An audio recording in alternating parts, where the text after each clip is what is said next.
नमस्कार, मैं हूं अवनींद्र आशुतोष। आपका बहुत बहुत स्वागत है हमारे खास कार्यक्रम छू लो आसमान में।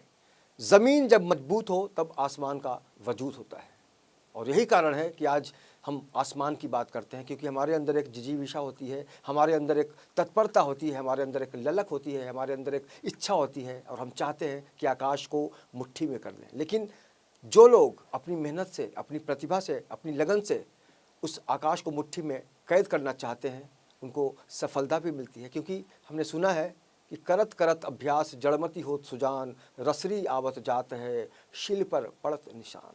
और उसी के प्रतीक हैं दीन दयाल मुरारका जी। बहुत बहुत स्वागत है आपका।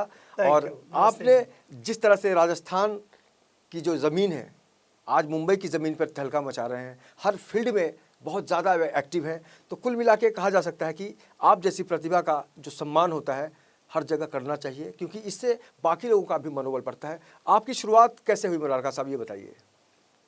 धन्यवाद अवेंद्र जी। मैं बेसिकली नवलगढ़ राजस्थान से बिलोंग करता हूँ जी वहाँ से मैं अकोला आया था।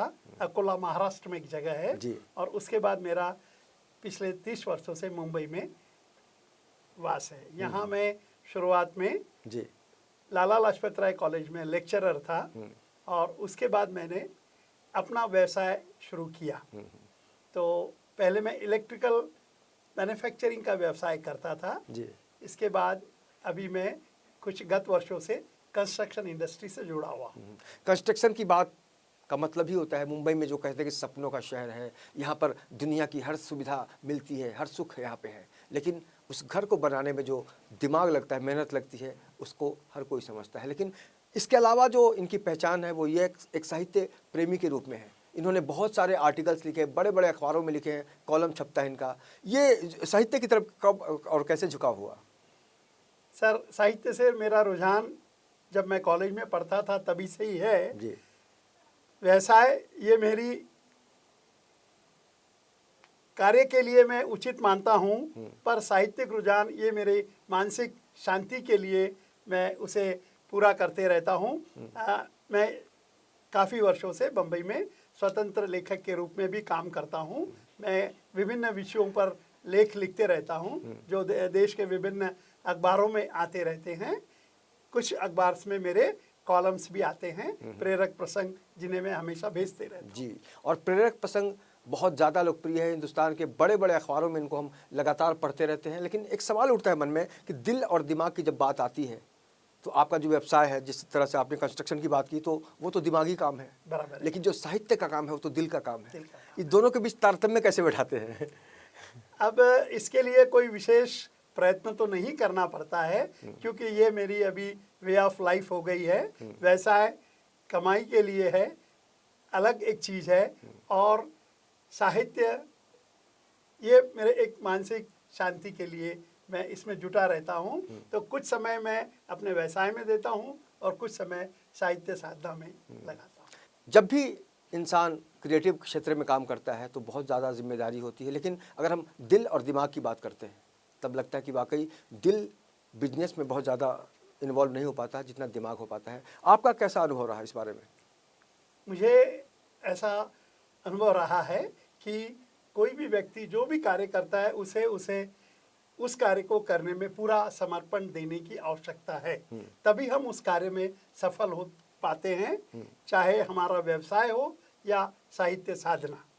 तो जिस समय हम जो कार्य कर रहे होते हैं उस समय हमें पूरा ध्यान, पूरी ऊर्जा, पूरा अपना समर्पण उस कार्य के प्रति यदि हम समर्पित करते हैं तो निश्चय ही सफलता हमें प्राप्त होती है।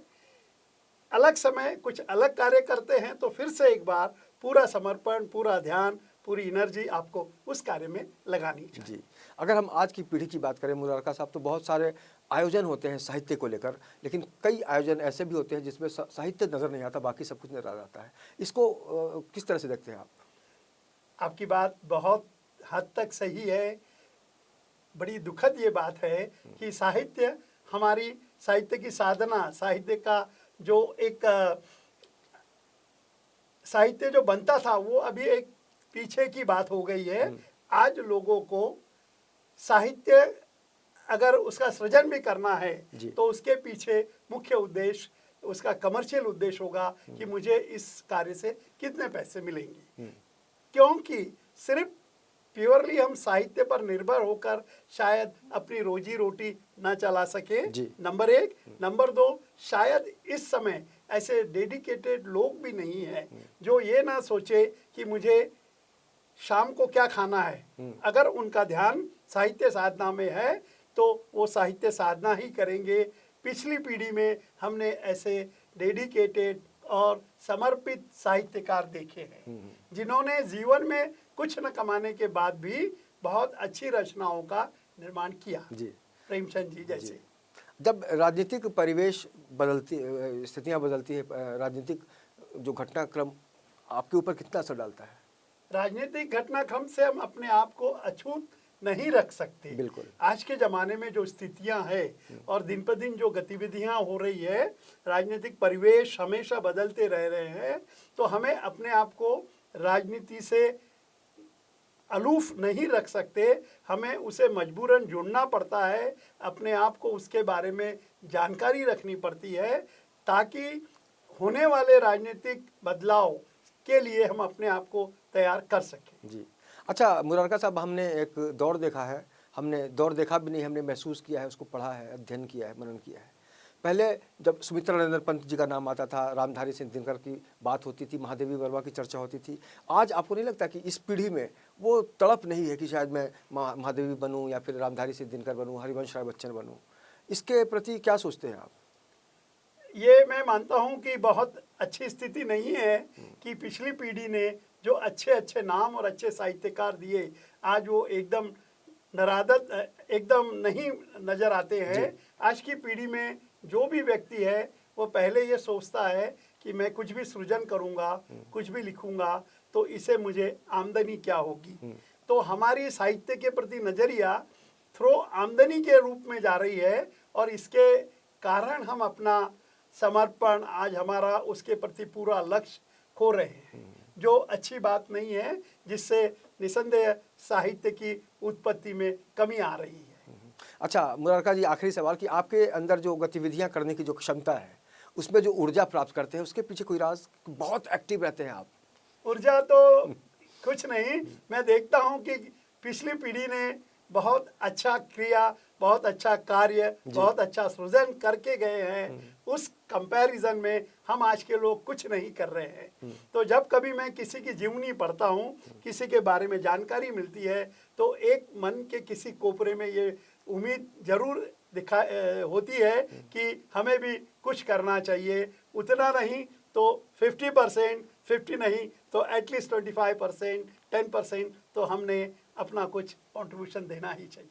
बिल्कुल। तो ये जो आपकी सोच है कहीं ना कहीं से आम लोगों को प्रेरित करने का काम करती है और सोच के जरिए ही आप आकाश को मुट्ठी में कर सकते हैं। इसमें कोई दो राय नहीं है कि आप सपना देखना शुरू कर दीजिए, और नहीं देखते हैं तो आप क्या कर सकते हैं ये बखूबी तय कर सकते हैं आप। लेकिन मुरारका जी का जो सफ़र रहा है उसको लेकर हम आज गर्व से कह सकते हैं कि हर लोगों को, हर क्षेत्र के लोगों को इन्होंने अपना जितना सपोर्ट हुआ है यथासंभव मदद करने की कोशिश की है। और जब ऐसे लोग आगे बढ़ते हैं तो कहीं ना कहीं से, और ये कहते हैं कि अभी बहुत कुछ नहीं किया है, लेकिन उनका काम बताता है कि इन्होंने बहुत कुछ किया है। और तभी तो किसी ने कहा है कि ज़िंदगी की असली उड़ान अभी बाकी है, अपने इरादों का इम्तहान अभी बाकी है, अभी तो नापी है मुट्ठी भर ज़मीन, सारा आसमान अभी बाकी है। तो हम दुआ करें कि मुरारका जी बहुत स्वस्थ रहें, एक्टिव रहें और समाज के प्रति जो इनका दायित्व है वो निभाते रहें। हमसे बात करने के लिए बहुत बहुत शुक्रिया।